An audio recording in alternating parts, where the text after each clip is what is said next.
Abandonment and rejection, the trauma that many of you listeners have felt in your younger years, in your youth, and is recoming and resurging back again in your adult life, is what we're talking about today. Having childhood traumas of rejection, of abandonment, of injustice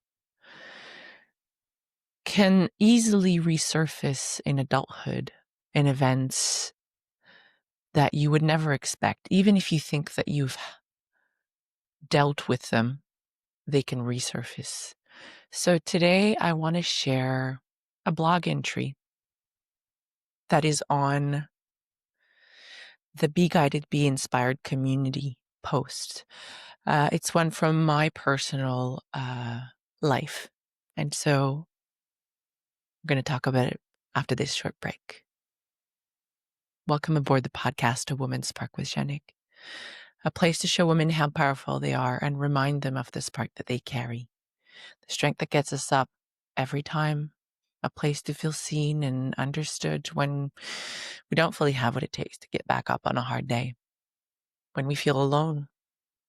This podcast is to help you and me heal and become the best version of yourself during the roller coaster of life.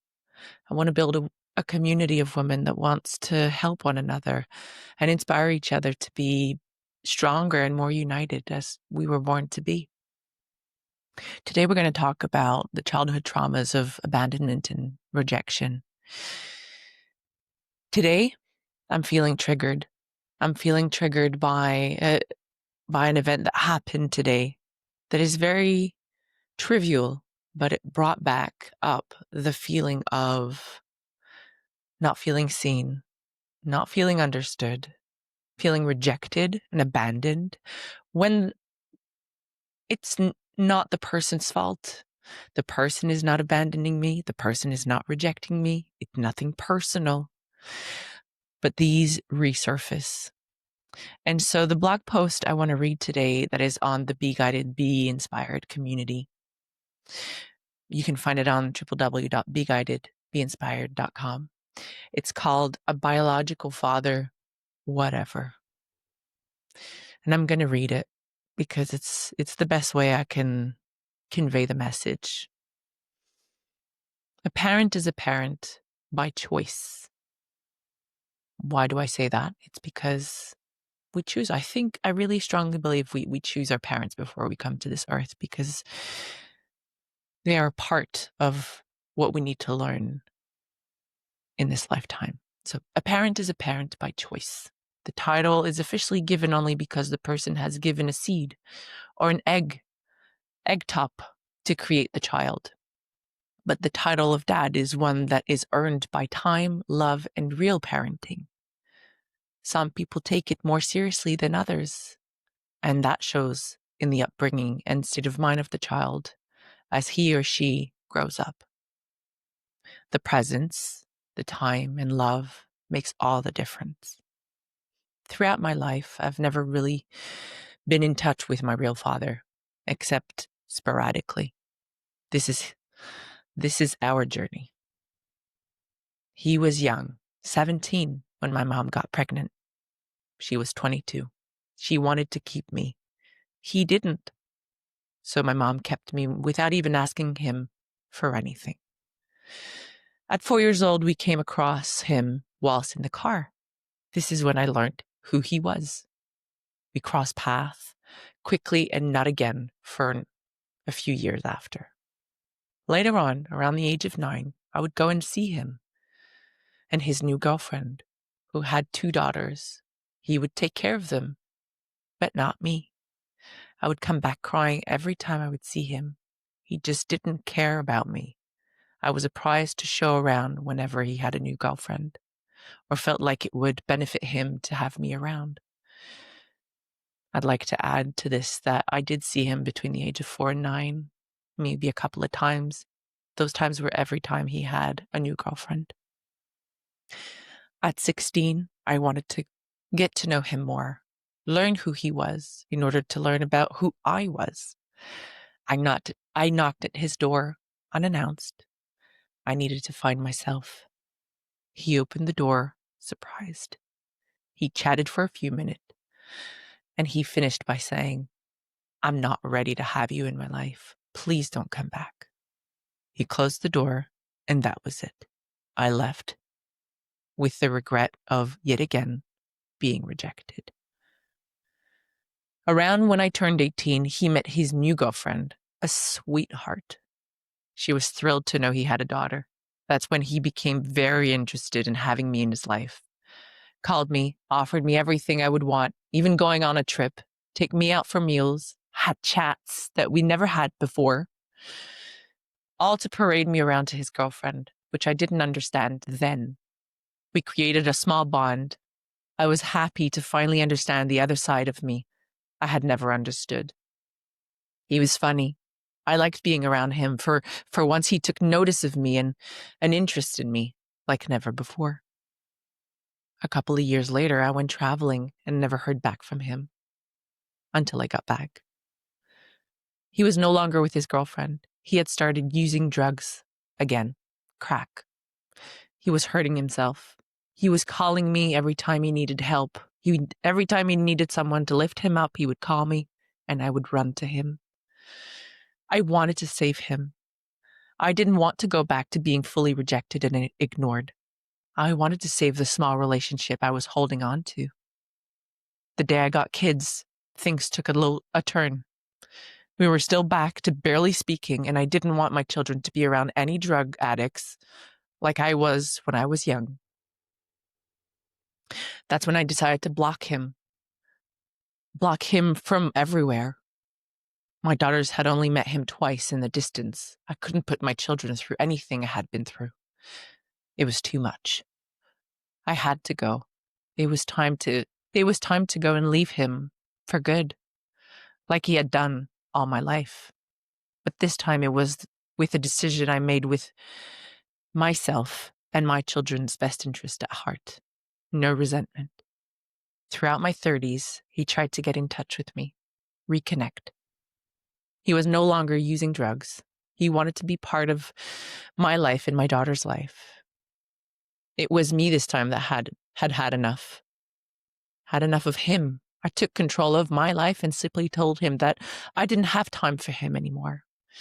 The roles had reversed. Today, I am numb to him. He's just not part of my life, and it is better this way. It can be a hard and long road to fully understand the meaning of real parent and what kind of implications we want them to have in our lives. The struggle to get to the comfortable place and state of mind to achieve this balance. It came to be a long road for me. Our parents are, even if we don't want, an integral part of us. We are an integral part of them, and it's often the only way to fully understand who we are. Whether you were raised by both parents, a single parent, a step parent, adopted parents, or extended family members, remember that what matters is you, and that you find find your way to love yourself and to better find your real meaning in life, because you're worth it. So I'm going to continue onwards many years later after stopping to speak to him. I'm at my 40s and I am going through a separation. And the day I was told that my husband was in love with someone else, I thought I was healed from it all. I thought I was better and it would never surface again. But finding out that he had fallen for another person, the abandonment and the rejection traumas resurfaced with a rage.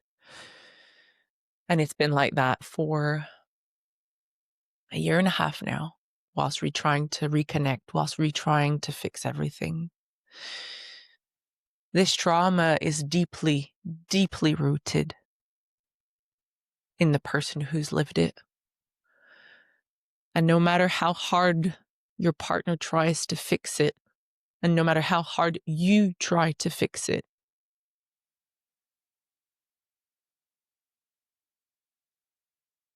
the little girl in you or the little boy in you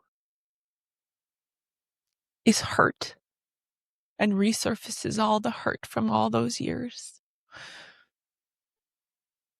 And you have to find yourself to the core and heal that little girl or that little boy.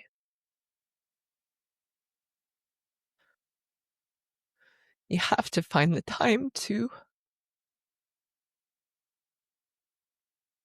reconnect and be your source of comfort and safety before anyone else can provide that for you. Because at the end of the day, no matter how safe you are with anyone, anything can happen, on purpose or not. And so, with that said, I just want you to know that all these events can make you or break you, but don't let it be the end for you. Don't let it be what breaks you. Let it be what makes you and builds you for the next stage of your life. Because these traumas will always find a way to resurface if you don't deal with them. If you don't find a way to love yourself deeply and truly. And it shouldn't come from the love of your parents. It shouldn't come from the love of a partner. It should come from the love from within of who you are to the core, that you deserve to be loved and you deserve to be the best version of yourself. So with that said, I want to send you all my love. If you feel alone or feel like your traumas are coming back up, come and meet us on the platform at www.beguidedbeinspired.com, because you deserve, even in the hard times, to feel seen and feel supported by other people who have lived something similar to what you are going through. And I want to thank you for taking the time to listen to my story.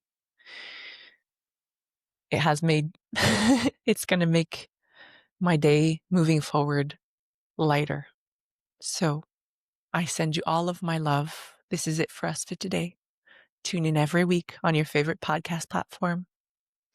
And like I said earlier, if you want to get involved with the Be Guided, Be Inspired community, or you want to share what kind of impact you've had on others because of your experience you're currently going through, or that you just want to share, meet us at www.beguidedbeinspired.com. Write us and we'll connect together. Let's change the world of women one conversation at a time. Keep sparkling, you beautiful women. See you next time.